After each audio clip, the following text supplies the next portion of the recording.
रोक दी अनलॉक करके।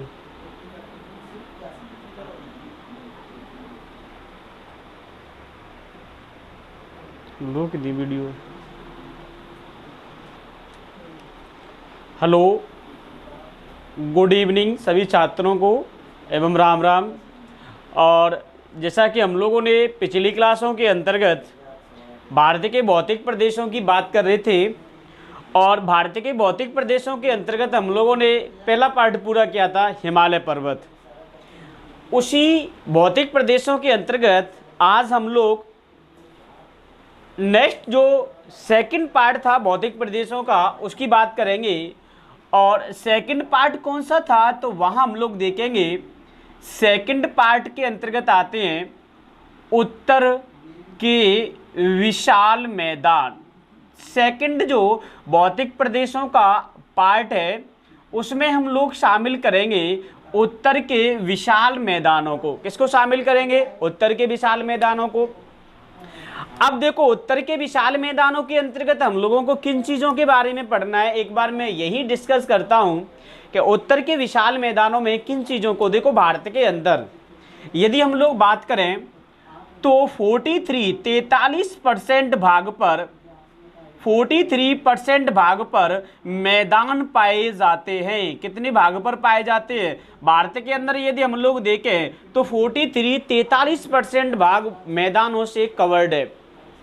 43% भाग पर मैदान है। इसके बाद हम लोग देखेंगे, यदि हम लोग आगे इसमें बात करें भारत के उत्तर भारत के विशाल मैदानों में, तो मेरे प्यारे छात्रों, उत्तर भारत के विशाल मैदान को ही हम लोग एक और नाम देते हैं। वो नाम क्या है? देखो, उत्तर भारत के विशाल मैदानों को सिंधु, सतलज,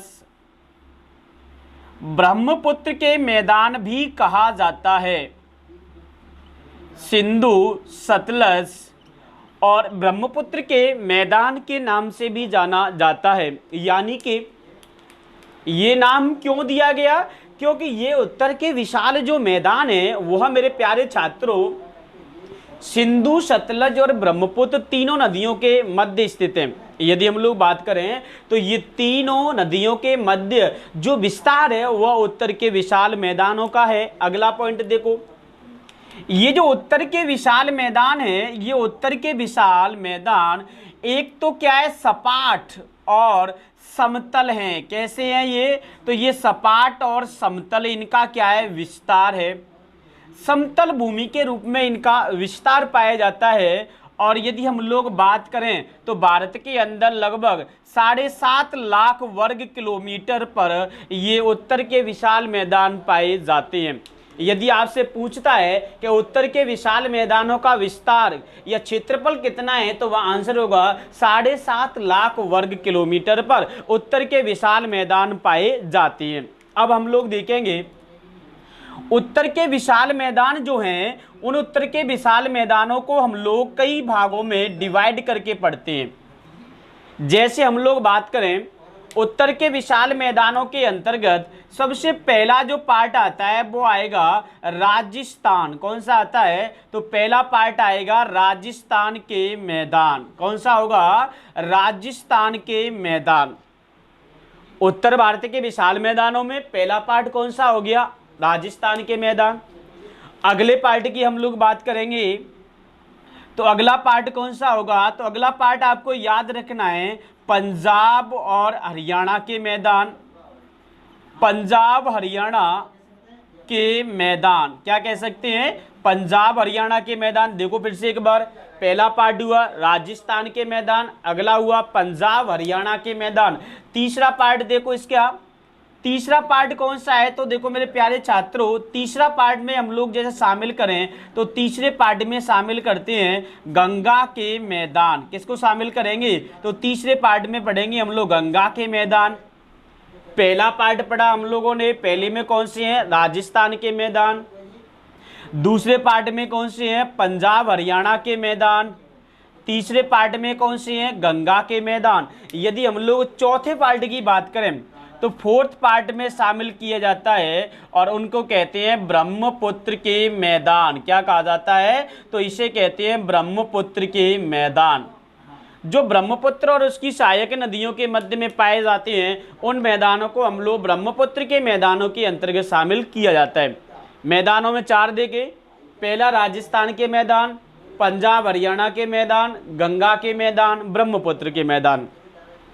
तो ये चारों भागों में हम लोग डिवाइड करके पढ़ते हैं उत्तर भारत के विशाल मैदानों को। किसको पढ़ेंगे? उत्तर भारत के विशाल मैदानों को।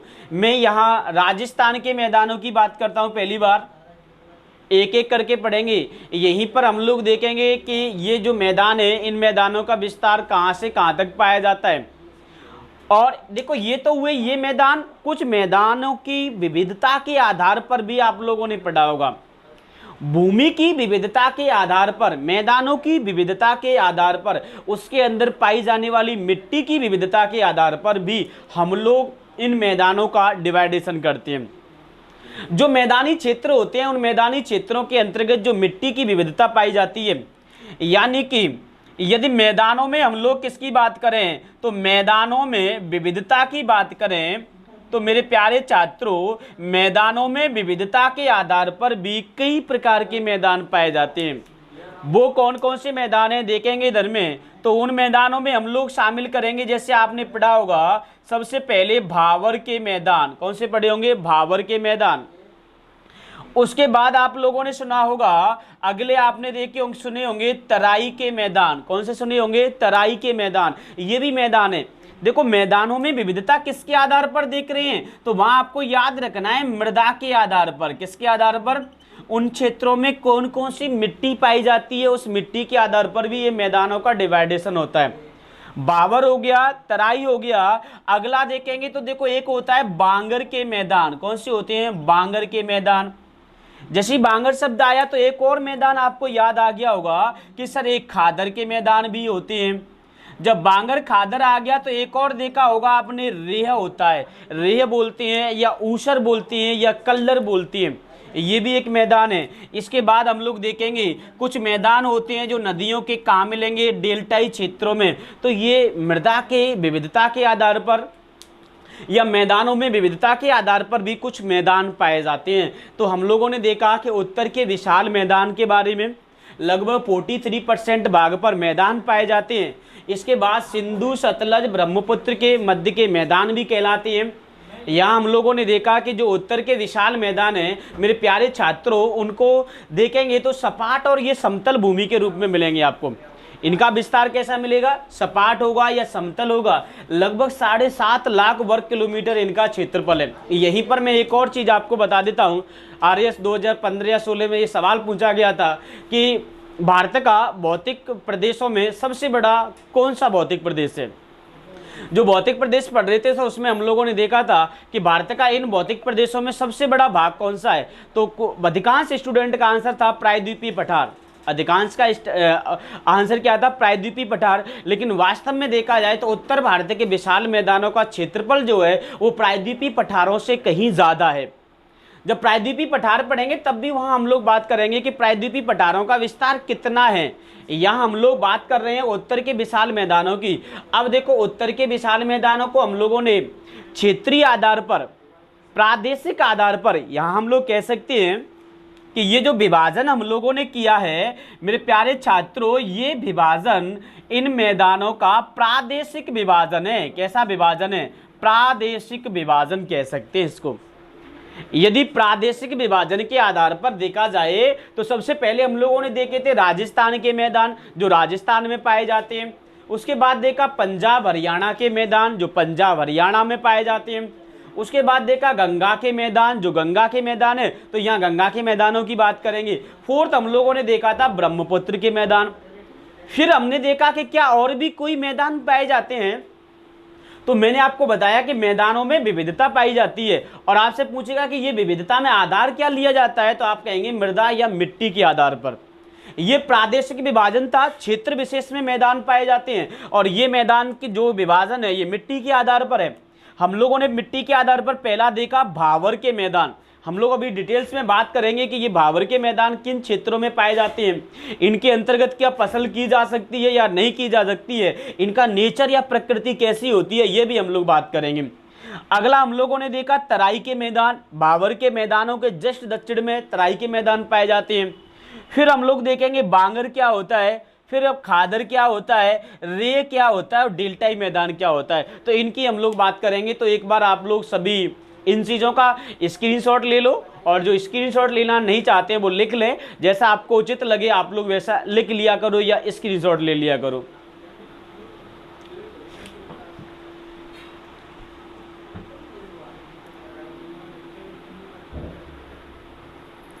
तो आप लोगों ने इसका बेहतर स्क्रीनशॉट ले लिया होगा। आगे हम लोग देखो बात करते हैं, तो जल्दी से आप लोग स्क्रीनशॉट लें।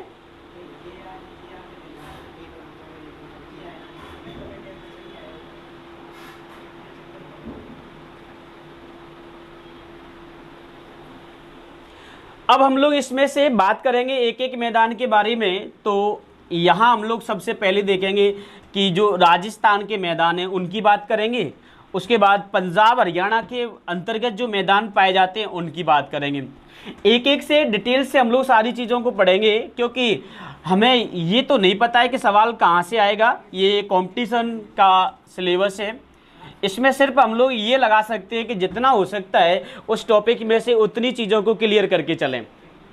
आगे देखो हम लोग बात करेंगे, तो मैंने अभी बताया था कि सबसे पहला जो मैदान था वो मैदान कौन से थे, तो वो मैदान थे राजस्थान के मैदान। पहले मैदान कौन से हैं, तो वो मैदान है राजस्थान के मैदान। देखो राजस्थान के मैदानों की बात करें हम लोग, तो यहाँ पर हम लोग इंडिया के पर्पज से बात करें तो राजस्थान के मैदानों का हम लोग यदि क्षेत्रफल देखें, अगर आपसे पूछता है कि ये जो राजस्थान के मैदान हैं, ये राजस्थान के मैदान कितने क्षेत्रफल में फैले हुए हैं, तो आपका आंसर होगा 1.75, 1.75 लाख वर्ग किलोमीटर। कितना होगा, तो 1.75 लाख वर्ग किलोमीटर क्षेत्रफल में राजस्थान के मैदानों का विस्तार पाया जाता है।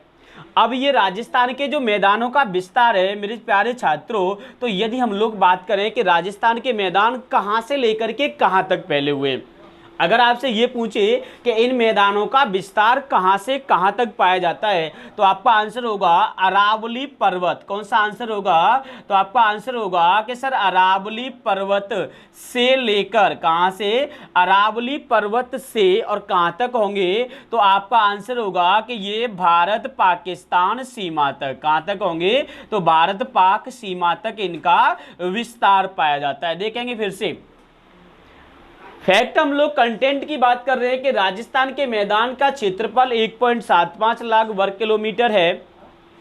अरावली पर्वत से भारत पाक सीमा के तक इसका विस्तार पाया जाता है। यदि हम लोग आगे बात करें, देखो तो राजस्थान के मैदान जो है, इन मैदानों को दो भागों में डिवाइड कर सकते हैं। राजस्थान के मैदानों को भी हम लोग प्यारे छात्रों कितने भागों में डिवाइड कर सकते हैं, तो आपका आंसर होगा सर राजस्थान में पाए जाने वाले मैदानों को दो भागों में डिवाइड किया जा सकता है। कौन कौन से, तो एक तो वो मैदान होंगे जो मैदान कहाँ होंगे, तो मरुस्थलीय। कैसे हो जाएंगे, तो पहले मैदान हो जाएंगे जो मरुस्थलीय होंगे। जैसलमेर के अंतर्गत जो मरुस्थलीय मैदान होगा, बाड़मेर के अंतर्गत जो मैदान होंगे, बीकानेर के अंतर्गत जो मैदान होंगे, ये सारे मैदान मरुस्थलीय मैदानों के अंतर्गत आ जाएंगे।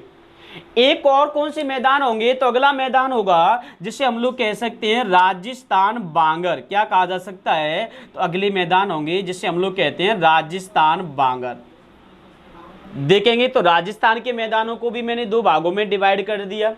अरावली पर्वत से भारत पाक सीमा के मध्य तक के जितने भी मैदान हैं, लगभग 1.75 वो लाख वर्ग किलोमीटर में इनका विस्तार है।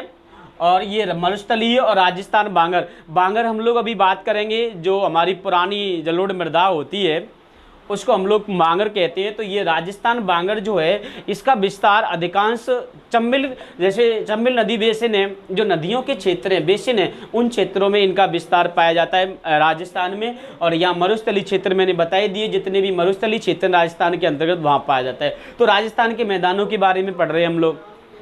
यहाँ हम लोग वही चीज़ों के बारे में फोकस करेंगे जो चीज़ें इंडिया लेवल से बिलोंग करती होंगी, और स्पेशली किसी राज्य के बारे में हम लोग यहाँ फोकस नहीं करके चलेंगे, ये भी ध्यान रखेंगे।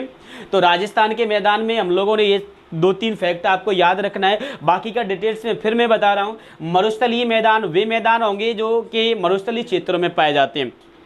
राजस्थान के अंतर्गत मरुस्थल का विस्तार लगभग 12 जिलों में पाया जाता है, तो उन जिलों के अंतर्गत जो मरुस्थलीय मैदान मिलेंगे आपको। बाकी के जिलों में जो नदियों के बेसिन पाए जाते हैं उनमें किसका विस्तार होगा, तो उनमें विस्तार होगा मेरे छात्रों राजस्थान बांगर का। तो ये राजस्थान के मैदान थे। सेकंड मैंने आपको बताया था कि सेकंड में हम लोग बात करेंगे, तो सेकंड में किसको देखेंगे, तो सेकंड में जो मैदान आते हैं वो मैदान कौन से हैं, तो देखो नेक्स्ट स्टेप में हम लोग देखेंगे। पहले आप लोग इसको नोट कर लो या फिर इसको स्क्रीनशॉट ले लेते हैं, उसके बाद हम लोग सेकंड नंबर के मैदानों की बात करेंगे।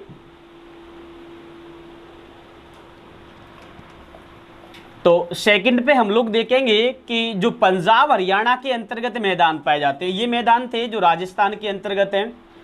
अब हम लोग देखेंगे कि जो मैदानों का विस्तार कहाँ पाया जाता है, तो सेकंड मैंने आपको बताया था, क्रम से ही हम लोग बात कर रहे हैं, सीक्वेंस से ही सारी चीज़ें पढ़ेंगे। सेकंड में हम लोगों ने बात करी थी कि सेकंड में पंजाब और हरियाणा, कहाँ की बात करेंगे, तो सेकंड में राजस्थान के बाद हम लोग देखेंगे पंजाब हरियाणा के मैदान। अब मैं जैसा कि देख रहा हूँ आप लोगों की कमेंट को, और कमेंट में आप लोग पूछ रहे हैं कि सर गुजरात में भी तो मैदान पाए जाते हैं। बिल्कुल मेरे प्यारे छात्रों, गुजरात में भी मैदान पाए जाते हैं, बट उन मैदानों को कहाँ पढ़ेंगे ये आपको नहीं पता है। आपको ये पता है कि गुजरात में मैदान है, और मैं भी ये कह रहा हूँ कि गुजरात में बिल्कुल मैदान पाए जाते हैं, लेकिन मेरे प्यारे छात्रों उनको पढ़ेंगे कहाँ, तो जब हम लोग बात करेंगे प्यारे छात्रों तटीय मैदानों की। कौन से मैदानों की बात करेंगे, तटीय मैदानों की, तब ये गुजरात के मैदान आएंगे। यहाँ हम लोग बात कर रहे हैं उत्तर के विशाल मैदानों की। किसकी बात कर रहे हैं, तो गुजरात के जो मैदान है उन्हें उत्तर के विशाल मैदानों में शामिल नहीं किया जाता है। तो जो लोग कमेंट में पूछ रहे हैं उनका ये आंसर था, और आप लोग कमेंट करते रहा करो। और आपकी कमेंट को मैं क्लास के अंदर तो कम देखता हूं, लेकिन अपनी टेक्निकल टीम है वो आपका आंसर देती रहती है ना। बाद में मैं भी आपके जो क्वेश्चन होते हैं उनको सॉल्व करने की कोशिश करूंगा। आगे देखो पंजाब हरियाणा, वैसे तो ये उद्देश्य रहता है मेरा कि अगर कोई शब्द ऐसा आएगा ना जिस शब्द में मुझे पता है कि स्टूडेंट पर नहीं आएगा ये शब्द के बारे में, तो वहां मैं बिल्कुल उसको डिस्कस करके चलूंगा, है ना। ये चीज़ आप लोग डाउट नहीं रखेंगे।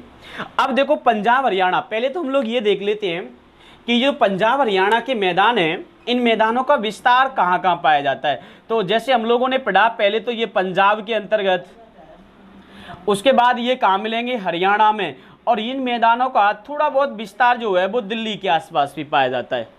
पंजाब में इसका विस्तार होगा, हरियाणा में इसका विस्तार होगा, और दिल्ली में भी इसका विस्तार होगा। बात कर रहे हैं पंजाब और हरियाणा के मैदानों को। देखो पंजाब और हरियाणा के मैदान में हम लोग जो सर्वाधिक फोकस रखेंगे वो फोकस रहेगा पंचनद के मैदान। कौन से मैदान होंगे, पंचनद के मैदान। देखो पंचनद के जो मैदान है, आप लोग जब अपवा तंत्र की हम लोग बात करेंगे वहां पढ़ेंगे कि अपवा तंत्र के अंतर्गत जो हमारा भारत है, यदि हम लोग इस भारत की बात करें तो मेरे प्यारे छात्रों, यदि इस भारत की हम लोग बात करते हैं तो इस भारत के अंतर्गत कुछ नदियां हैं जो इसमें से होकर के प्रवाहित होती हैं, लद्दाख और जम्मू कश्मीर से होके। देखेंगे एक नदी पढ़ेंगे, जो नदी कौन सी होगी, तो वो नदी आप लोग पढ़ोगे जिस नदी का नाम है सिंधु। कौन सी रिवर पढ़ेंगे, तो एक नदी तो पढ़ेंगे सिंधु। अब देखो सिंधु नदी जो प्रवाहित होती है भारत के लद्दाख और जम्मू कश्मीर केंद्र शासित प्रदेशों से होकर के, इसके बाद ये पाकिस्तान चली जाती है, और पाकिस्तान में जाकर के ये कराची के पास अपने डेल्टा का क्या करेगी, निर्माण करेगी। अब हमें देखना क्या है, इसी में से देखो एक नदी निकलेगी जो बेरीनाग से निकलती है। मैं सिर्फ यहाँ संकेत बना रहा हूँ, और ये बेरीनाग से निकलने वाली जो, जैसे कि हम लोग देखें ये नदी कौन सी होगी, तो बेरीनाग जम्मू कश्मीर से ये निकलने वाली जो नदी है, यदि इस नदी की बात करें तो ये नदी होगी झेलम। कौन सी नदी होगी, तो ये झेलम नदी होगी। ये भी नदी आगे जाएगी, प्रवाहित होगी। झेलम के बाद यदि हम लोग नेक्स्ट देखें तो अगली नदी बाड़ा लाचा दर्रे से निकलेगी, और ये हिमाचल, फिर जम्मू कश्मीर, और जम्मू कश्मीर के बाद इसमें ही आकर के पाकिस्तान में झेलम नदी आके मिल जाती है। फिर ये नदी आगे प्रवाहित होगी। इस नदी का नाम क्या है, तो इसका नाम होगा चेनाब। क्या नाम है इसका, इसका नाम चेनाब होगा। देखेंगे, क्योंकि यही नदियों के मध्य में ये पंच नदी के मैदान पाए जाते हैं। अभी हम लोग बात करेंगे चिनाब के बाद। देखो अगली कौन सी होगी, रोहतांग दर्रे से निकलने वाली पंजाब से होकर के हिमाचल से आएगी, फिर पंजाब, और अमृतसर के बाद ये कहाँ चली जाती है, पाकिस्तान में। पाकिस्तान में जाकर के ये भी चिनाब की शाखा में मिल जाती है। यदि मैं इसका नाम देखें तो ये क्या है, तो ये कौन सी नदी होगी, तो ये नदी है रावी। ये नदी कौन सी होगी, रावी नदी। ये 3 नदियां हो गई, क्योंकि 5 हैं। पंच का मतलब क्या है, 5, नद का मतलब नदियां, तो पंचनद क्यों कहते हैं, क्योंकि इसके अंतर्गत 5 नदियों को शामिल किया जाता है। अगली नदी कौन सी है, देखो एक नदी है जो इधर से निकलेगी तिब्बत से, तिब्बत से निकल के ये भारत में प्रवेश करेगी। भारत में जहां से प्रवेश करती है वह कौन सा स्थान है, तो सिपकीला दर्रा है। इसके बाद हिमाचल प्रदेश, पंजाब, पंजाब के बाद ये भी पाकिस्तान, कहाँ चली जाएगी, पाकिस्तान में। देखो जब ये पाकिस्तान में जाएगी तो ये शाखा इसी में मिल जाएगी। जब ये सभी मिल जाएंगी तो इसके बाद ये आपकी जो सिंधु नदी जा रही है, ये इस जल को ले जाकर के सिंधु में पटक देती है। अब देखो यहाँ पर ये जो नदी बह के आ रही है तिब्बत से, इस नदी का नाम क्या है, तो इसका नाम है सतलज। इसका नाम क्या है, सतलज। एक नदी इस रोहतांग दर्रे के समीप से निकलती है और ये नदी हिमाचल प्रदेश और पंजाब से होते हुए पंजाब में एक स्थान पड़ेंगे फिरोजपुर। कौन सा स्थान पड़ेंगे, फिरोजपुर। इस फिरोजपुर के पास जाकर के सतलज में मिल जाती है, और सतलज में जब मिलती है तो वहाँ ये हल्के बैराज का निर्माण करती है। और आपने पढ़ा होगा इस नदी को ब्यास कहा जाता है। क्या कहा जाता है, इस नदी को ब्यास कहते हैं। अब मुझे ये बताओ, आप लोग इसमें काउंट करके नदियाँ कुल कितनी हो गई, तो देखेंगे 1 2 3 4 5, पांचों नदियों को मिलाकर के ही तो हम लोग क्या नाम देते हैं, पंचनद के नाम से जाना जाता है। तो ये पंचनद के मैदान ये 5 नदियों के मध्य में पाए जाते हैं।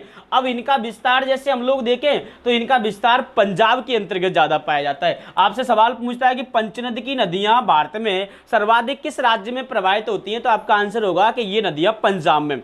इसलिए पंचनद की नदियों को पंजाब की नदियों के नाम से भी जाना जाता है। तो ये सभी नदियों के जो मध्य का ये आपको क्षेत्र दिख रहा है, इसी क्षेत्र को हम लोग पंचनद के मैदानों के नाम से जाना जाता है। तो यहां हम लोग पंचनद के मैदानों में देखेंगे, जैसे फर्स्ट मैदान यदि हम लोग बात करें तो पहला मैदान होगा बिष्ट दोआब। पहला कौन सा होगा, बिष्ट दोआब। अब ये बिष्ट दोआब क्या है, इसकी बात करेंगे हम लोग। इसके बाद हम लोग देखो बिष्ट के दोआब, बिष्ट दोआब। यहाँ मैं इसको पढ़ाने से पहले एक चीज़ और क्लियर कर देता हूँ, क्योंकि यहाँ भी एक शब्द नया आया है और आप लोग पूछेंगे, और पूछना भी चाहिए। अगर कोई चीज़ नहीं आती है तो आप पूछेंगे तभी तो उसका सॉल्यूशन निकलेगा। देखो क्या नया आया है मेरे छात्रों, तो यहाँ देखो दोआब क्या आया है, तो एक दोआब शब्द का प्रयोग हुआ है यहाँ पर। दोआब क्या होता है, तो यहाँ मैं लिख देता हूँ। दोआब होता है दो नदियों के मध्य का क्षेत्र, दो नदियों के मध्य का क्षेत्र जो होता है उसे मेरे प्यारे छात्रों दोआब कहा जाता है। समझ गए होंगे आप, दो नदियों के मध्य के क्षेत्र को क्या कहते हैं, दोआब। अब यहां मैंने लिखा बिष्ट दोआब। क्या लिखा यहां पर मैंने, बिष्ट दोआब। आप कहेंगे बिष्ट दोआब क्या है, तो मैं कहूंगा कि ये बिष्ट दोआब जो है वो क्या है, तो ब्यास, और अगला हम लोग देखेंगे सतलज। कौन सी है, ब्यास और सतलज के मध्य के मैदान। ब्यास और सतलज के मध्य के या बीच के जो क्षेत्र है वहां पर जो मैदानी क्षेत्र है उसे बिष्ट दोआब के नाम से जाना जाता है। दूसरा अगर हम लोग बात करें तो दूसरा आएगा बारी। कौन सा आएगा, बारी दोआब। दूसरा दोआब है जिसका नाम होगा बारी दोआब। अब बारी दोआब क्या होता है, तो इसकी भी बात करते हैं, देखेंगे। बारी होता है कि व्यास, एक कौन सी है, ब्यास, और एक कौन सी है, तो ब्यास और रावी के मध्य। किसके मध्य, व्यास और रावी के मध्य के जो क्षेत्र हैं उनको हम लोग बारी दोआब के नाम से जानते हैं। किस नाम से जानेंगे, बारी दोआब के नाम से। अगला कौन सा होगा, अगला दोआब है जिसे हम लोग कहते हैं रेचना। कौन सा कहेंगे, रेचना दोआब। अब ये रेचना दोआब क्या है भाई, तो रेचना दोआब में हम लोग देखेंगे कि कि रेचना दोआब जो है उस दोआब के अंतर्गत हम लोग शामिल करते हैं, तो वहाँ किसको शामिल करेंगे? तो एक तो रावी नदी होगी, और रावी के न बाद कौन सा होगा? तो रावी के बाद अगला जो होगा वो कौन सी होगी? चेनाब। तो रावी और चेनाब के मध्य के जो क्षेत्र हैं या मैदान हैं उनके लिए हम लोग रेचना शब्द का यूज करते हैं। किसका यूज करेंगे? रेचना शब्द का। फोर्थ में हम लोग किसको शामिल करेंगे? तो फोर्थ में हम लोग शामिल करते हैं चाज। किसको शामिल करेंगे? चाज दोआब। किसको शामिल करेंगे? तो फोर्थ में आप लोग कहेंगे सर फोर्थ में आता है चाज दोआब। चाज दोआब कौन सा है? तो चाज दोआब में किसको शामिल करेंगे? तो यहाँ हम लोगों को ध्यान रखना है कि एक तो आपकी चेनाब कौन सी हो जाएगी? चेनाब। और कौन सी होगी? तो चेनाब, और दूसरी है झेलम।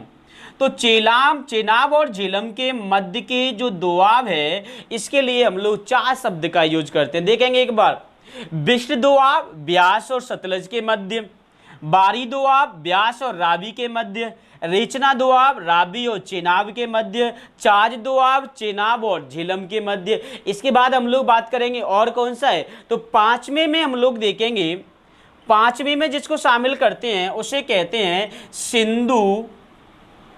सिंधु सराय दोआब। क्या कहा जाता है? सिंधु सराय दोआब। आप लोगों को दिख रहा होगा। और यहाँ पे हम लोग देखेंगे कि सिंधु सराय दोआब में क्या आता है। तो आप लोग कह सकते हैं कि सिंधु सराय दोआब में एक तो आपकी सिंधु नदी, एक आपकी चेनाब और एक आपकी झेलम। सिंधु चेनाब झेलम के मध्य का जो मैदानी क्षेत्र है इनको हम लोग कहते हैं सिंधु सराय दोआब। 5 दोआब हैं। पहला आपने पढ़ा बिष्ट दोआब ब्यास सतलज के मध्य, अगला आपने पढ़ा बारी दोआब ब्यास और रावी के मध्य, अगला पढ़ा रेचना दोआब रावी चेनाब के मध्य, नेक्स्ट पढ़ा चाज दोआब चेनाब झेलम के मध्य, अगला पढ़ा सिंधु सराय दोआब सिंधु चेनाब और झेलम के मध्य।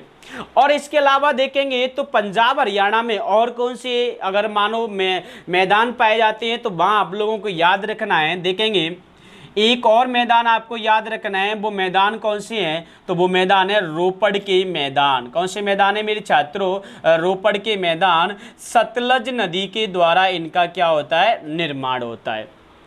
सतलज नदी जो है सतलज के द्वारा रोपड़ के मैदानों का निर्माण अगर कहाँ होता है ये भी पूछे तो आंसर देंगे आप लोग पंजाब में। कहाँ होता है? पंजाब के अंतर्गत। देखेंगे फिर से पंजाब हरियाणा के मैदान, पंजाब हरियाणा दिल्ली के अंतर्गत विस्तृत हैं।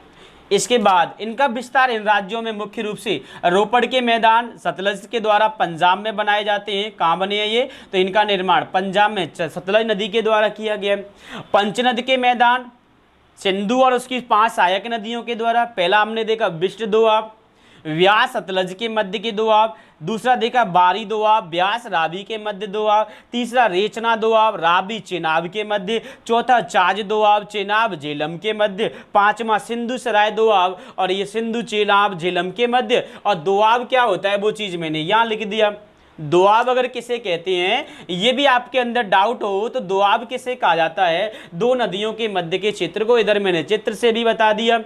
सतलज और ब्यास के मध्य दोआब, ब्यास और रावी के मध्य दोआब, रावी चेनाब के मध्य दोआब, चेनाब झेलम के मध्य और इन तीनों के मध्य का दोआब। तो इस तरीके से हम लोग पंजाब हरियाणा के जो मैदान है उनको डिवाइडेशन करते हैं। तो आप लोग इसका एक बार स्क्रीनशॉट ले लें, उसके बाद आगे की बात करते हैं हम लोग।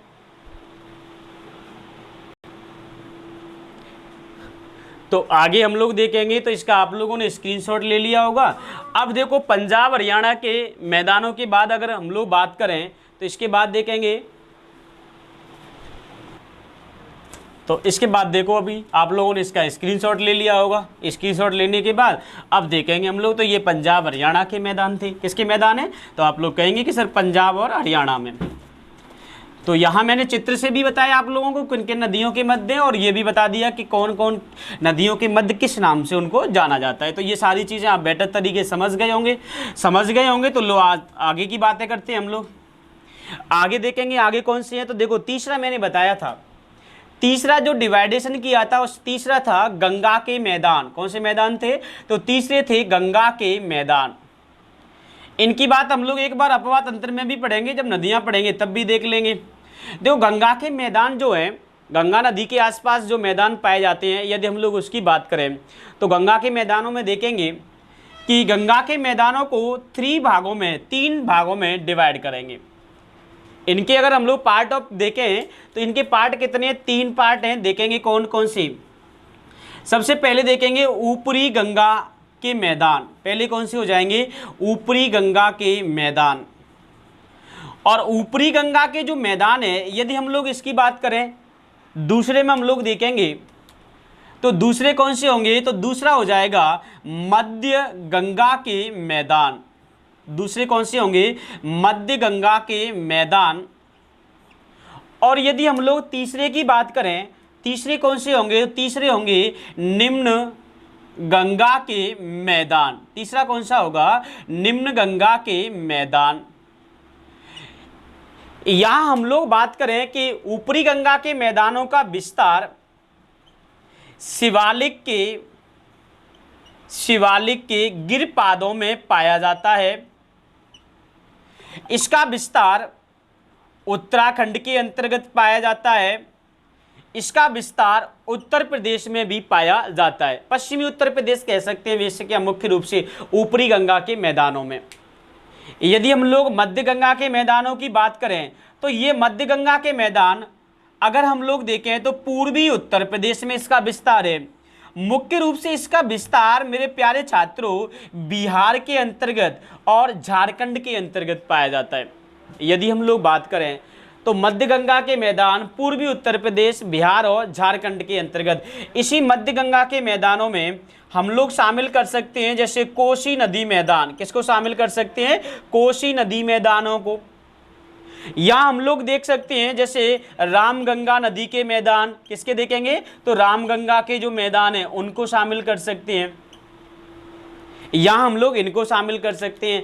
निम्न गंगा के मैदान जो हैं इनका विस्तार कहां पर है, तो इनका विस्तार आप लोग कह सकते हैं कि सर निम्न गंगा के मैदान जो हैं इनका अधिकांश जो विस्तार है वो कहां मिलेगा, तो इसका अधिकांश विस्तार आप लोग कह सकते हैं कि पश्चिम बंगाल में। कहां पाया जाता है, तो ये निम्न गंगा के मैदान पश्चिम बंगाल में, या ऐसा भी कह सकते हैं कि गंगा के डेल्टाई क्षेत्र में निम्न गंगा के मैदान पाए जाते हैं। देखेंगे गंगा के मैदानों को 3 भागों में मैंने साधारण तरीके से समझाने के लिए डिवाइड किया। पहला बताया ऊपरी गंगा के मैदान, यानी कि जो शिवालिक के गिरपादों में, तलहटियों में जो मैदान है। उत्तराखंड, उत्तर प्रदेश, मुख्य रूप से पश्चिमी उत्तर प्रदेश में जो मैदान है, ये सभी मैदान ऊपरी गंगा के मैदानों में शामिल होते हैं।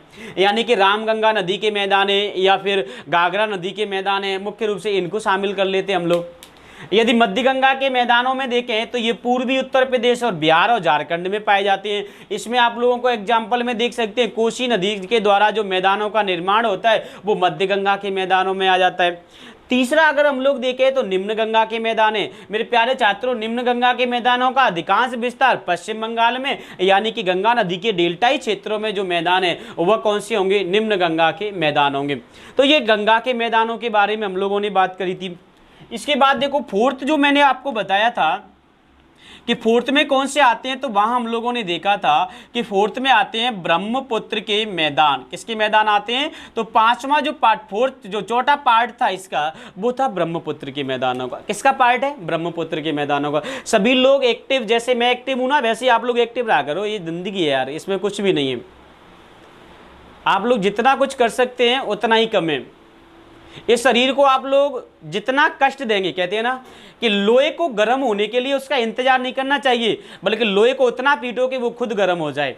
इसीलिए इंसान का जो शरीर होता है ना वो कभी आलस से बाहर नहीं आता है, बट उसको इतने कष्ट दो कि शरीर के अंदर ही आलस नहीं आए।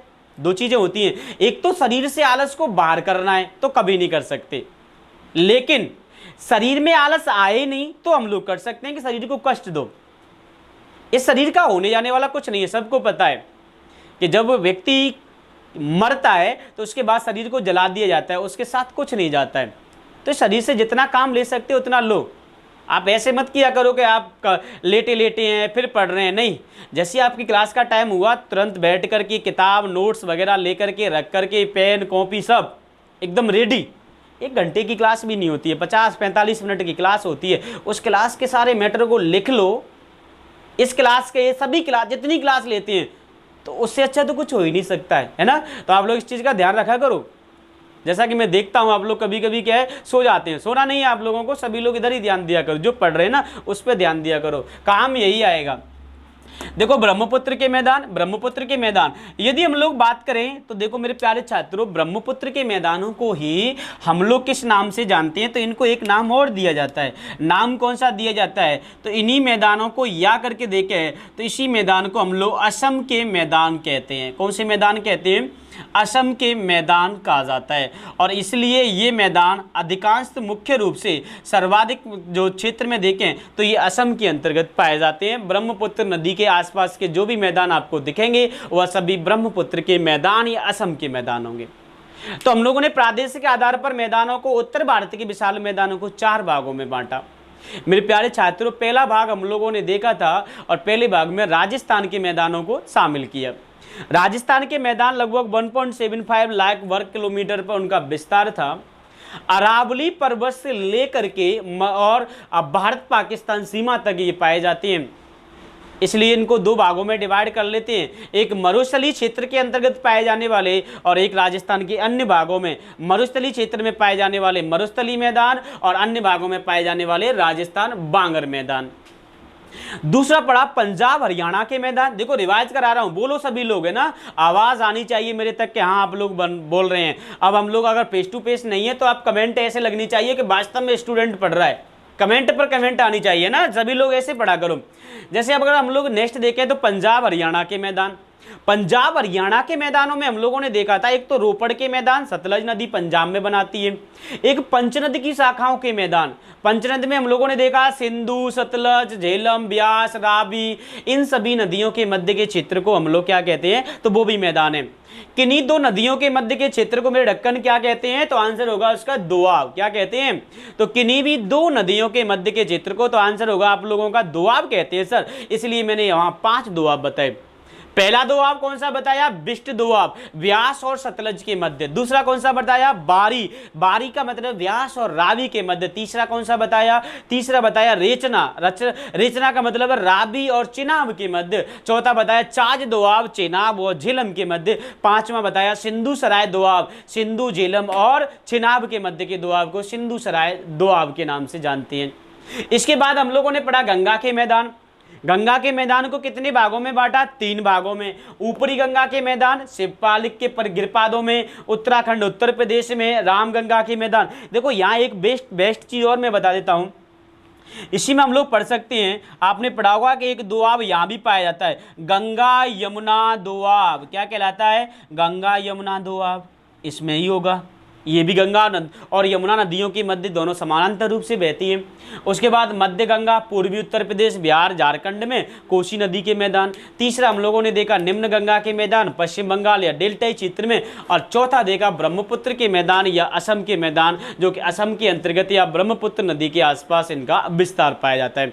तो ये विभाजन था प्रादेशिक विभाजन के आधार पर। अभी हम लोग नेक्स्ट बात करते हैं मैदानों की विविधता के आधार पर। तब तक के लिए आप सभी लोग इसका एक बार स्क्रीनशॉट ले लो।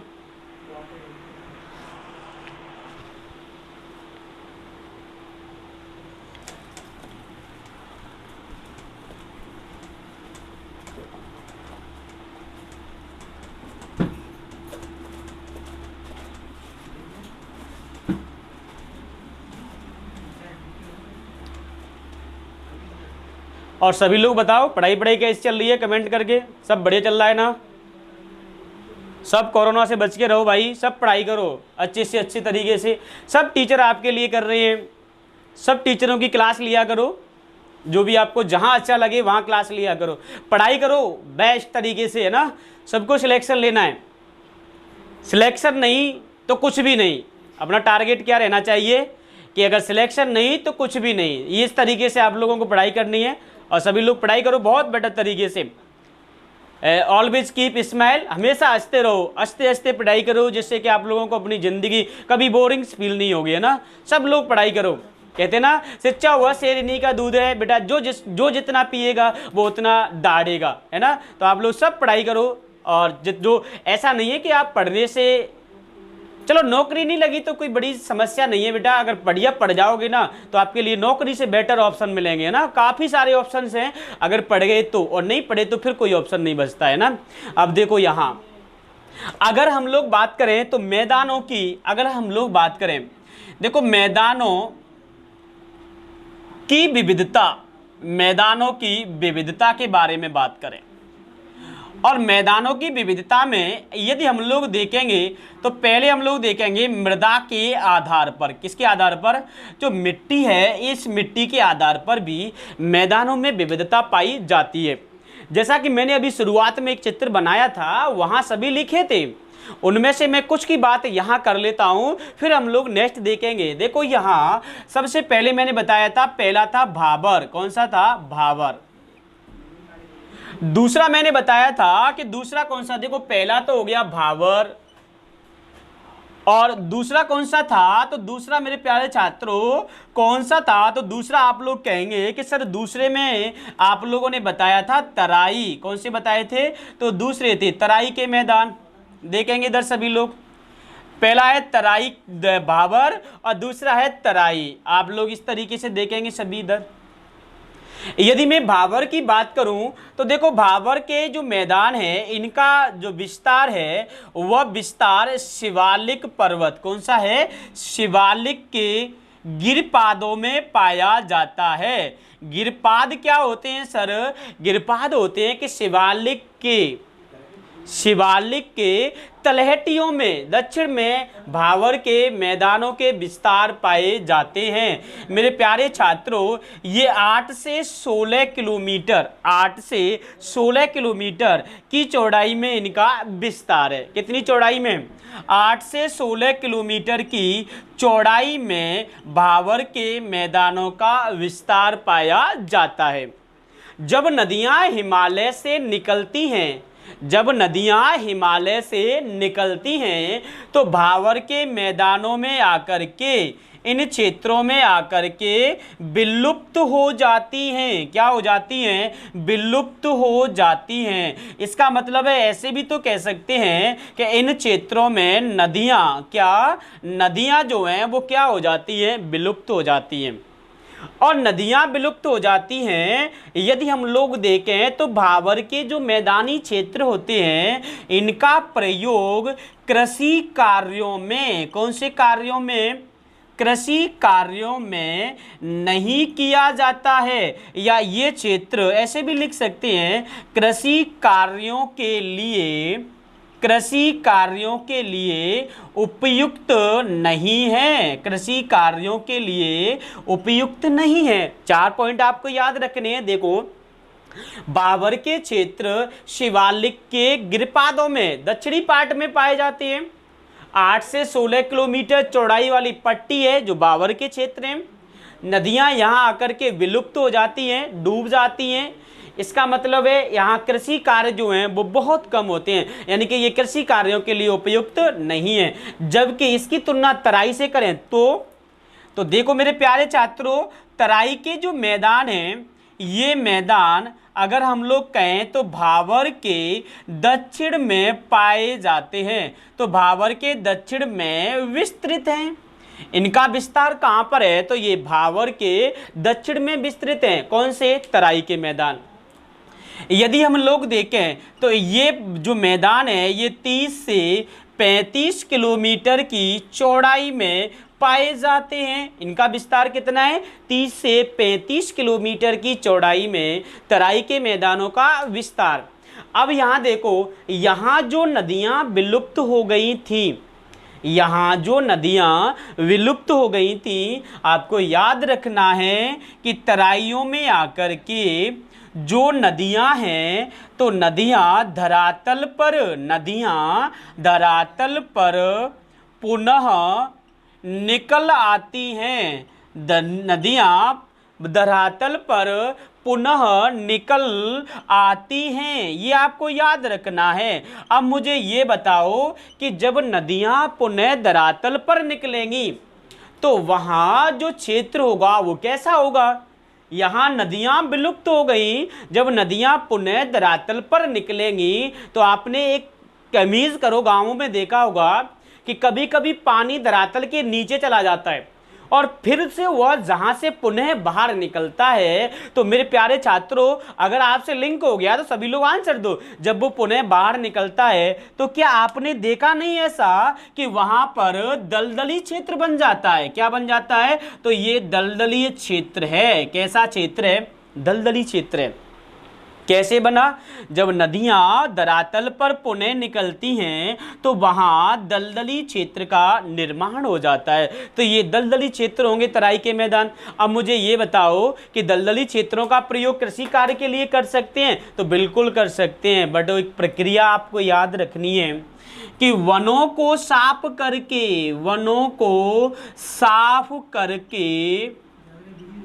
कृषि कार्य किए जाते हैं। वनों को साफ करके कृषि कार्य किए जाते हैं।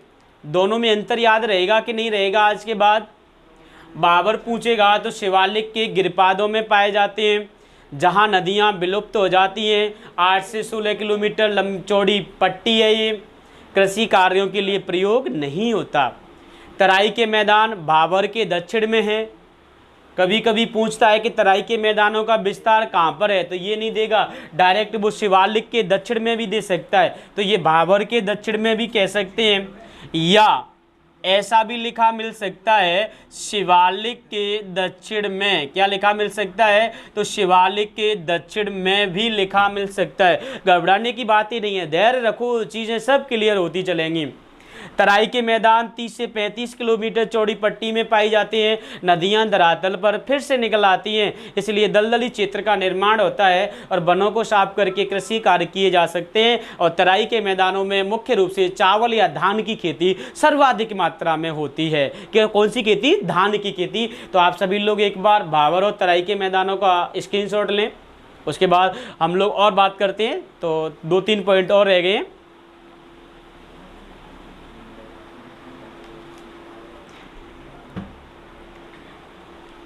देखेंगे तो ये भाबर था और ये कौन से थे? तराई के मैदान।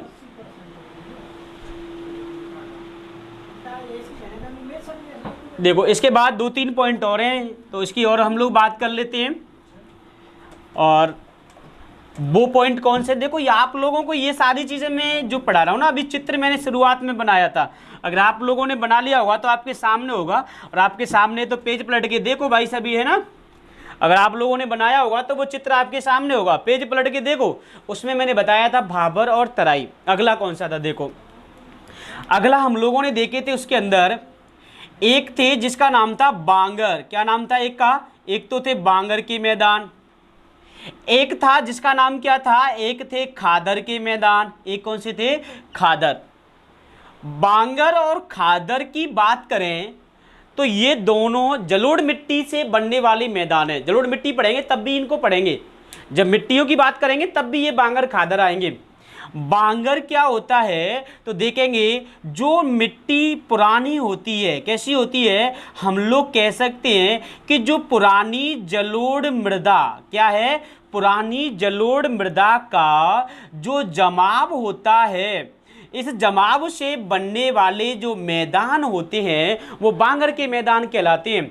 मेरे प्यारे छात्रों, ये पुरानी जलोढ़ मृदा के जो जमाव से बनने वाले मैदान हैं, ये मैदान कहाँ मिलेंगे? तो आप लोग कह सकते हैं सर ये मैदान नदियों की घाटियों में इनका विस्तार पाया जाता है।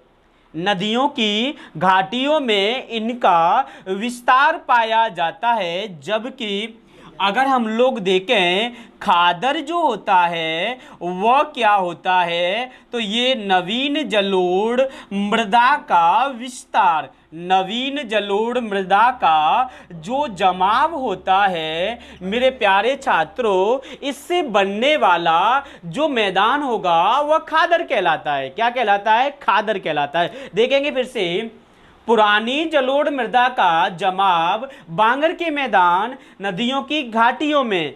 नवीन जलोढ़ मृदा का जमाव खादर के मैदान, नदियों की घाटियों में। और अगर आप लोग यहाँ भी कोई शब्द जोड़ें तो कह सकते हैं कि जहाँ पर नदियों के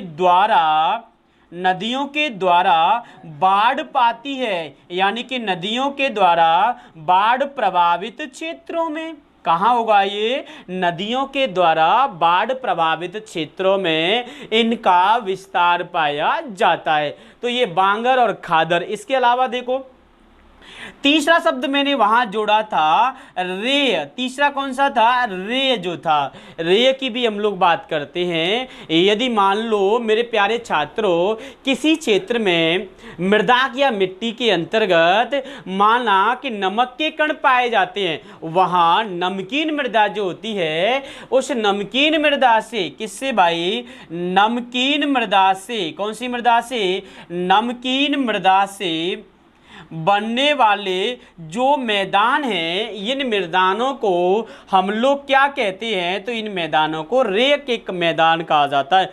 रेय कहते हैं, ऊसर कहते हैं, कल्लर कहते हैं। ये सभी हम लोग पढ़ेंगे जब नमकीन और क्षारीय मृदा पढ़ेंगे, वहां पर भी ये रेय शब्द का यूज होगा।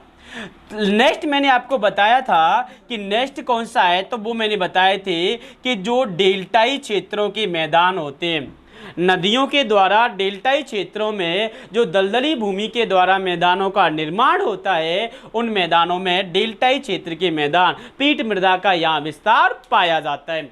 तो ये सभी मैंने मैदान जो थे वो मैदान पढ़ाए थे। आज की क्लास में हम लोगों ने उत्तर भारत के विशाल मैदानों के बारे में पढ़ा, और मैं आप लोगों से आशा करता हूँ कि आप सभी के ये टॉपिक्स जो है वो बेहतर तरीके से समझ में आ गया होगा।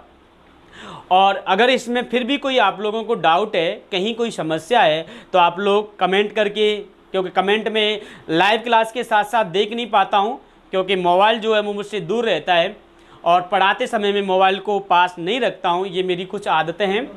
इसका कारण क्या है? जैसे हम लोग बीच बीच में आपकी कमेंट देख लेते हैं, बाकी के मेरी टेक्निकल जो मेरे साथी हैं वो आपका जवाब देते रहते हैं साथ साथ में।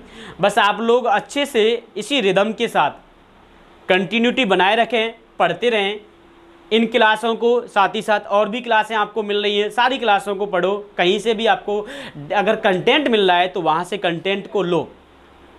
और इसी के साथ हम लोग आज की क्लास को अपनी को विराम देते हैं, और आप सभी लोग स्वस्थ रहो एकदम। मैंने फिर भी कह रहा हूँ आप लोगों से, ऑलवेज कीप स्माइल, हमेशा हंसते रहो। कोई टेंशन वाली बात लेनी नहीं है, बस आप लोग साथ ही साथ इन चीज़ों को पढ़ते रहो। इस दौरान आपको बस धैर्य बनाए रखना है। और कोरोना जैसा कि आप लोग देख रहे हैं, धीरे धीरे इसका अंतिम पड़ाव स्टार्ट हो गया है। कोरोना के 0.2 जो पार्ट था अपना, उसका जल्दी हमारी जो सारी व्यवस्थाएं थी वो पुनः पिछली वाली व्यवस्थाओं की ओर हम लोग बढ़ेंगे, नई शुरुआत करेंगे सभी साथी। तो आप लोग इस ऑनलाइन प्लेटफॉर्म से जितना चीज़ आपको मिल रही है सारी चीज़ें पढ़ते रहो। और इसी के साथ हम लोग अपनी क्लास को आज विराम देते हैं एवं bye bye, take care, thank you everyone, good night.